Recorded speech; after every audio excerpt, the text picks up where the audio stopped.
benn information bu ñu doon laam-laamee tey ci suba mais il y a une réponse par rapport à ça je pense que il va falloir faire une précision. Effectivement. Donc je pense que c'est par rapport à la publication du journal La Tribune. Donc je pensais que ni sax temps yi xaw nañu changer tuuti démarche ou pas mais malheureusement ce n'est pas le cas parce que gis nañ un commentaire du journaliste Pape Alé Niang Dème par rapport ak l'interprétation de la loi d'amnistie décision bi nga xam te ni conseil constitutionnel joxe na ko ci donc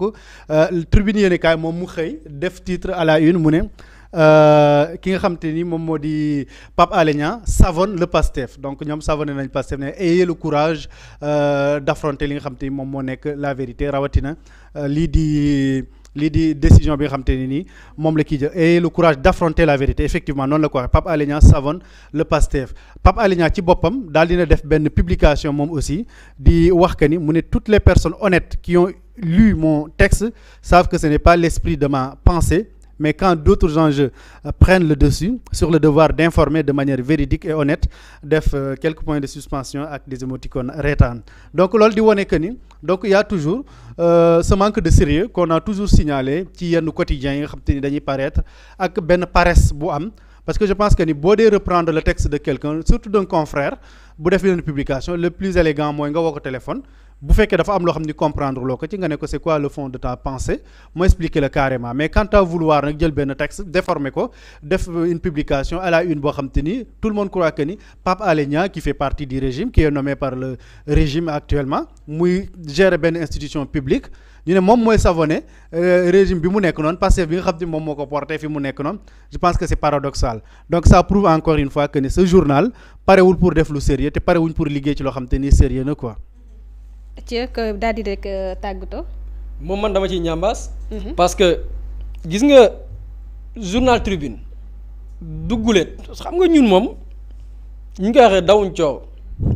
c'est-à-dire que waxoon naa ko fii dans une de mes interventions ce métier là ñun en tant que journaliste def la formation choisir ce métier là nekk des diplômés du journalisme métier bi kenn duñu ko protéger ku dul ñun. c'est bon ñu bëri ñu ngi ci dans la corporation te journalistes yi li ñuy def ci dëkk bi seeni pairs ñoo leen ciy protéger parce que da nga gis ku def njombeem ñu jàpp ko ñu ne woy soutien ñu ci bëri dans nos confrères il faut le dire ils sont dans une hypocrisie boo xamante ni nii mooy cautionner ce genre de choses parce que dañ fiy jàpp nit mu def njombeem wax lu dul dëgg nga ñëw mais da ngay bénéficier soutien wu toute la corporation te pourtant li nga nekk du dëgg et journal Tribune c'est pas la première fois si vous vous rappelez fan yi bi fi sëñ Mountakha yabalee am ndawam di wax ci wàllum inondation yi nga xamante ni mi ngi waaj a ñëw ba encourager même gouvernement bi ne mi ngi leen di ñaanal journal Tribune dañoo xëy ne Serigne Mountakha fixe un ultimatum au gouvernement Serigne Mountakha appal na ab date gouvernement bi ne bu ñu deful nangam c'est-à-dire comme si que sëñ bi dafay menacer te ku xam suñu sëñ yi même bu fekkee ni seetaanoo sax li sëñ Mountakha wax yow ci sa xel war nga imaginer suñu kilifa yi am nañu worma boo xam ni. warma bu ñu jox kilifa rawatina njiit ñoom dimension bi ñu jox njiit ak perception bi ñu ci am du ñu jël gouvernement di ko fixer ay délai wala di ko menacer ñu publier ni sëñ Mountakha donne un ultimatum au gouvernement alors que ce n'est pas vrai sëñ Mountakha musul wax loolu c'est le journal Tribune ñoo ko def ba ñu bari ne communauté bi sax dañu war a porter plainte ce journal donc c'est pas la première fois journal bi di verser dans ces manipulations là c'est-à-dire que c'est un journal de propagande boo xam ni démb Seck wax na ko même s'il y a des commentaires yoo xamante ni ñu ci bari en parlant de ligne éditoriale en parlant jël exemple journal bu ci mel ni Walf Quotidien ñenn ñu comprendre ruñ parce qu'ils disent que même bu dee Walf Quotidien dafay tirer ci gouvernement bi peut-être mooy seen ligne éditoriale c'est vrai c'est-à-dire que on dit pas que tel journal warul tirer ci gouvernement bi non c'est-à-dire que journal média dafa am ligne éditoriale tey am na ay médias yoo xam ne ils sont pas pro-pouvoir c'est normal ñu tirer ci gouvernement bi mais sur des faits yoo xamante ni mais dëgg la c'est vrai mën nga attaquer c'est normal journal tiré ci gouvernement te gouvernement bu nekkul ci yoon c'est normal je parle pas d'un journal bu am ligne éditoriale am boo xam ne c'est pas favorable au régime mais n'importe quel média bu nguur def lu warul lu jaaruwul vous devez pointer du doigt mais na tegu ci dëgg mais on voit des journaux yoo xam ne ñoom nag li ñuy critiquer mais teguñu ko ci dëgg dañuy manipuler nit day wax lii nga ñëw man wax naa xonk na nga ne weex na nit ñëw di manipuler mu leer ni kii di wax il n'est pas crédible mais nga jox ko antenne ou bien jox ko benn tribune pour muy raconter des contre-vérités loolu la yenn journaux yi di def et je pense que c'est à nous journalistes et on va pas cesser de le faire de pointer du doigt yenn journaux yi di def parce que comme je l'ai dit du question de singili benn média d'autant plus que ñun moom chaque jour ñu ñuy attaqué donc puisque ñu ngi attaqué ñun tamit on va apporter des répliques duñu leen bàyyi mais on doit protéger ce métier là on doit protéger ni ñuy protéger ce métier là mooy ñi ne suñu biir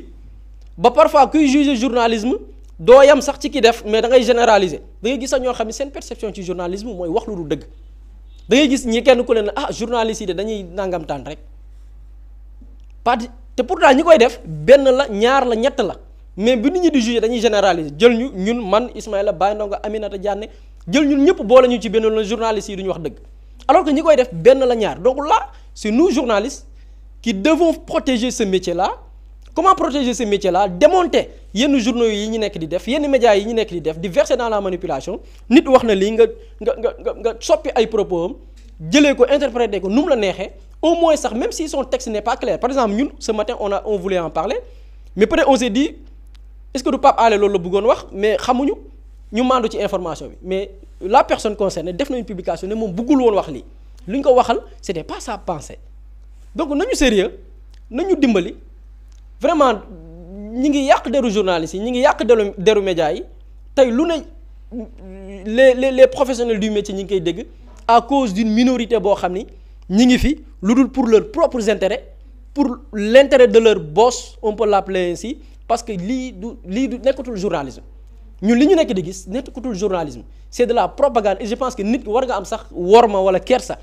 respecter nit ñi ba même bu dee sa patron dafay porter combat boo xamante ni c'est un combat personnel c'est un combat politique yow journaliste bi bu dee nit ku digne nga am respecter sa métier au moins nga respecter sa bopp boo respecter wul métier bi respecter sa bopp man je suis contre nit di porter combat wu nit mun nga porter combat wu nit mais bu dee da ko wér ci dëgg tey benn Baye Ndongo buy mën a benn combat boo xam ne combat wu dëgg la war naa ko ci jàppale porter ce combat là mais combat boo xam ne c'est purement politique en tant que journaliste yow dañ lay fay salaire kese mais fay salaire jar na nga dëkk ci propagande fay salaire jar na nga dëkk ci tuumaal fay salaire jar na nga porter combat boo xam ne du sa bos sa patron bu amee un agenda politique mais agenda politique am la na ko mëne moom ak ay militants ou bien ak njabootam mais lu ci sa yoon yow journalisme ba ngay porter ce combat là di véhiculer dans le mensonge et la manipulation je pense qu'ils doivent arrêter et je pense que nous aussi on va pas arrêter duñu bàyyi ci di leen fact-checker ak vérifier les fausses informations yu ñu dëkkee di joxe c'est pas normal lu leerul on va leeral dinañ leeral mbir yi ba mu leer nañ incha allah waa ji nee na yéenay borom torche yi. non foog mu leer parce que saa yi dañu war a protéger métier bi quoi.